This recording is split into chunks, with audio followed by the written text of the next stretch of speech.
Assalamualaikum warahmatullahi wabarakatuh. Selamat pagi santri-santri semuanya. Bagaimana kabarnya? Semoga kalian semuanya, kita semuanya dalam keadaan sehat walafiat dan dalam lindungan Allah Subhanahu wa taala. Alhamdulillah, pada pagi hari ini, pada pertemuan kali ini saya akan menjelaskan materi yang pernah saya share kemarin. Semoga bisa memberi pemahaman yang lebih tentang materi kita pada pertemuan kali ini. Sebelum kita mulai, mari kita membaca surat Al-Fatihah, kita berdoa, kita niatkan belajar kita yang pertama yaitu mencari ridha Allah Subhanahu wa taala, yang kedua penghilang kebodohan, dan apa yang kita hajatkan dimudahkan oleh Allah Subhanahu wa taala. Amin ya rabbal alamin. Al-Fatihah. A'udzubillahi minasyaitonir rajim. Bismillahirrahmanirrahim. Alhamdulillahirabbil alamin arrahmanir rahim maliki yaumiddin. Iyyaka na'budu wa iyyaka nasta'in. Ihdinas siratal mustaqim. Shiratal ladzina an'amta 'alaihim ghairil maghdubi 'alaihim waladdallin. Amin ya rabbal alamin.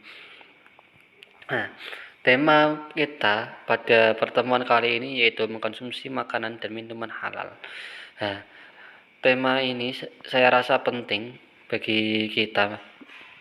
Mengapa? Karena makanan dan minuman yang kita konsumsi ini berhubungan dengan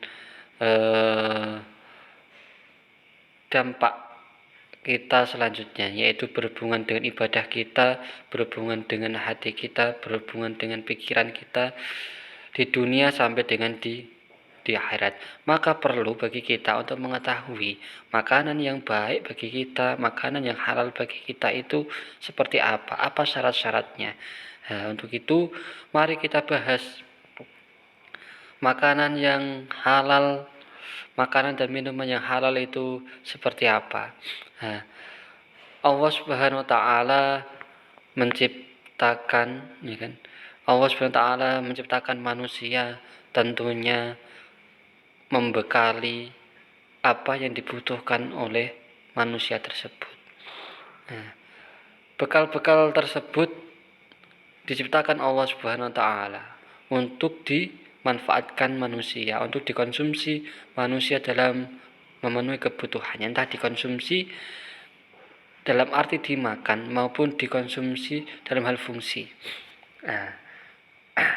Maka kita harus mengetahui hal-hal tersebut. Tentunya pada pertemuan kali ini akan kita bahas. Pertama yaitu berhubungan dengan dalil Quran surah An-Nahl ayat 114 salah satunya itu. Kemudian pengertian makanan halal dan haram. Yang ketiga ketentuan makanan halal dan haram. Terus contoh makanan halal dan haram. Setelah kita mengetahui semuanya, hikmah dari mengkonsumsi makanan dan minuman yang halal itu seperti apa. Nah, ini ada sebuah renungan. Apakah kalian sudah tahu bahwa Allah Subhanahu wa taala telah mempersiapkan semua kebutuhan manusia sebelum menciptakannya? Allah telah menyediakan banyak makanan dan minuman untuk kelangsungan hidup manusia di bumi ini. Dari sekian banyak makanan dan minuman itu, orang yang beriman akan memilih yang halal dan menghindari yang haram. Sedangkan orang yang mengkonsumsi makanan dan minuman haram berarti melanggar ketentuan Allah Subhanahu wa taala. Tempat bagi mereka adalah neraka. Ketahuilah bahwa dengan menaati ketentuan Allah dalam mengkonsumsi makanan dan minuman yang halal, hidup kita akan menjadi berkah. Agama kita merupakan agama yang sempurna. Semua hal dalam kehidupan kita sudah diatur oleh Allah Subhanahu wa taala.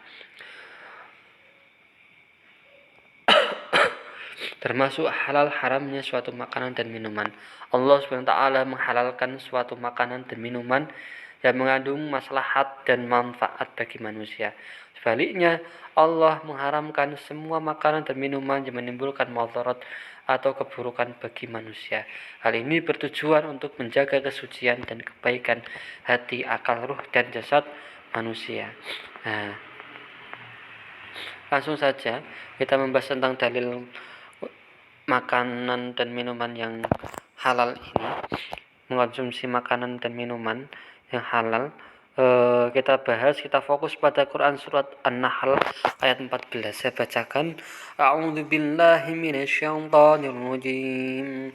Fakulu mimma razaqakumullahu halalan thayyiban washkuru ni'matallahi in kuntum iyyahu ta'budun.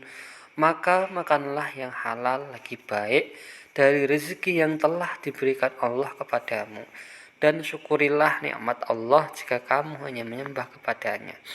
Nah, kandungan dari surat An-Nahl 14 ini adalah Allah menyuruh kaum muslimin untuk memakan makanan yang halal lagi baik dari rezeki yang diberikan Allah Subhanahu wa taala kepada mereka. Makanan dan minuman yang halal ialah makanan dan minuman yang dibenarkan oleh agama untuk dimakan dan diminum. Sedangkan makanan dan minuman yang baik ialah makanan dan minuman yang dibenarkan untuk dimakan atau diminum berdasarkan ilmu kesehatan.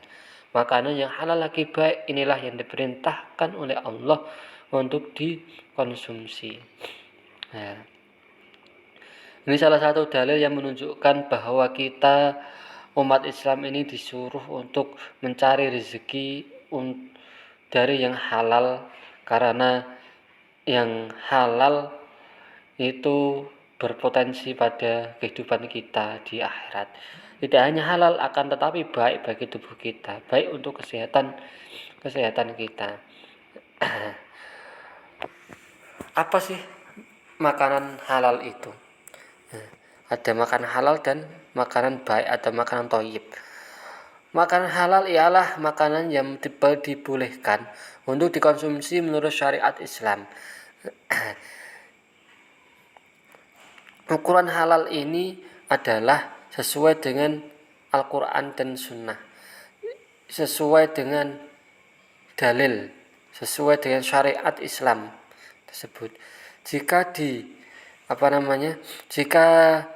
makanan atau minuman tersebut tidak dicantumkan di dalam sumber-sumber Islam, maka diperbolehkan. Akan tetapi jika disebutkan atau diharamkan di dalam sumber-sumber agama Islam tersebut, maka hukumnya menjadi haram. Nah, segala sesuatu, baik buah-buahan, hewan, tumbuhan, pada dasarnya itu adalah halal untuk dimakan, kecuali ada nas Al-Quran dan hadis yang mengharamkannya. Ada kemungkinan diharamkannya tersebut ada madzhar atau berbahaya untuk dikonsumsi. Nah, kita sebagai umat Islam mengkonsumsi makanan itu ada 2 syarat. Apa? Yaitu halalan thayyiban, halal dan juga baik. Halal ada 3 kriteria di sini, yaitu halal karena zatnya. Memang dari jenis makanan tersebut itu adalah halal, tidak dilarang oleh syariat Islam. Contohnya adalah beras. Beras itu adalah halal secara zatnya. Ada makanan yang haram dimakan atau disebutkan dalam Al-Quran. Salah satunya yaitu bangkai, ya kan? Bangkai, maitah. Bangkai itu apa? Yaitu hewan yang disembelih tidak menggunakan syariat Islam, yaitu yang makan bangkai. Jika kita menemukan ayam yang mati tergeletak di jalan, maka tidak bisa kita makan itu. Ya bisa kita makan, tapi hukumnya adalah haram. Karena apa? Karena dilarang oleh agama. Karena matinya tersebut ya tidak disembelih secara syariat. Terus halal karena proses atau pengolahannya. Ketiga, halal cara mendapatkannya.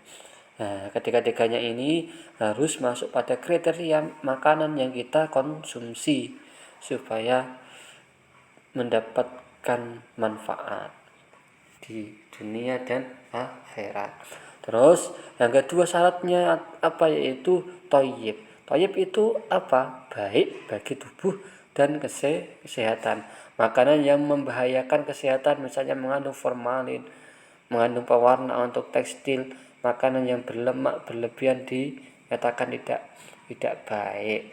Alkohol, ya kan, itu kan tidak baik untuk dikonsumsi oleh manusia. Karena apa? Karena bisa merusak organ tubuh kita. Panas itu pas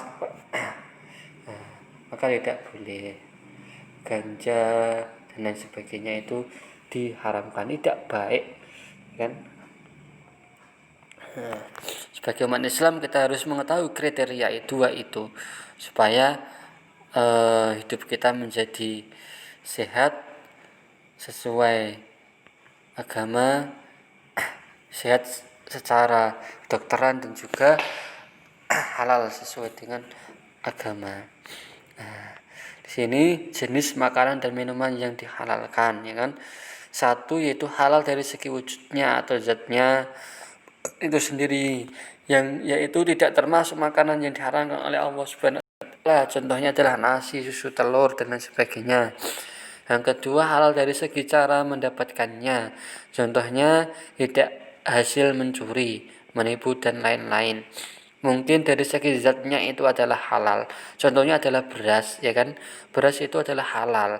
Akan tetapi jika proses memperolehnya ini diharamkan dengan cara menipu, dengan cara mencuri, nah, maka hukumnya menjadi haram meskipun zatnya itu halal. Ketiga, halal dalam proses pengolahannya. Contohnya hewan seperti kambing, sapi, ayam yang disembelih tidak sesuai dengan syariat Islam, maka dihukumi haram.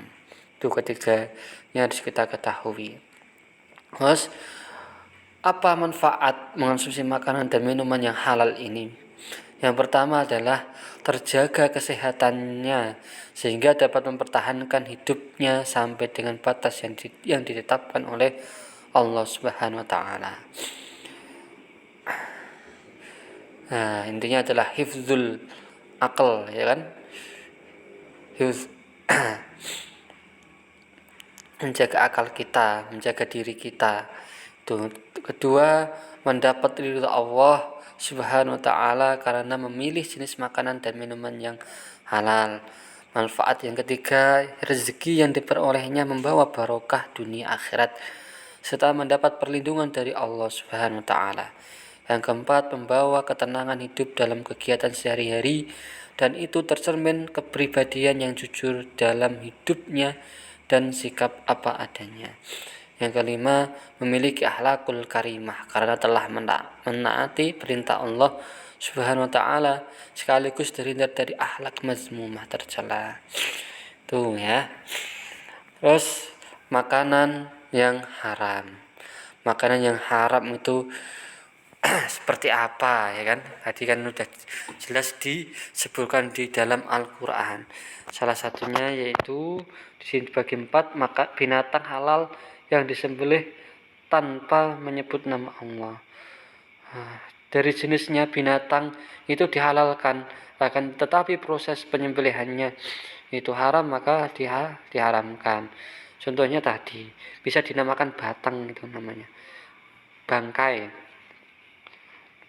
Kemudian semua jenis bangkai, khinzir, anjing dan keturunan daripadanya itu diharamkan. Babi, celeng diharamkan. Kemudian makanan yang beracun dan membawa madzarat itu diharamkan. Contohnya adalah narkoba, alkohol, ya kan. Terus misalnya kita mempunyai penyakit paru-paru, terus kita merokok, itu kan bisa merusak paru-paru kita, bisa merusak tubuh kita, maka hukumnya adalah haram. Tuh, terus selanjutnya adalah makanan yang diperoleh dengan cara batil, itu hukumnya haram.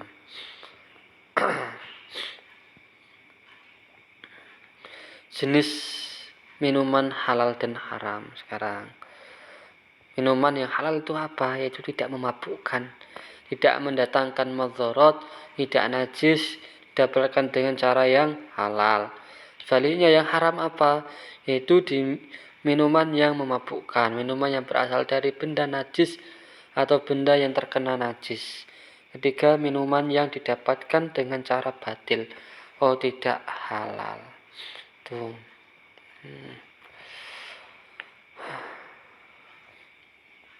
Pada zaman sekarang ya kan, kehidupan orang anak-anak muda sekarang mudah untuk mendapatkan minuman-minuman yang berjenis yang diharamkan tersebut, alkohol dan lain sebagainya itu.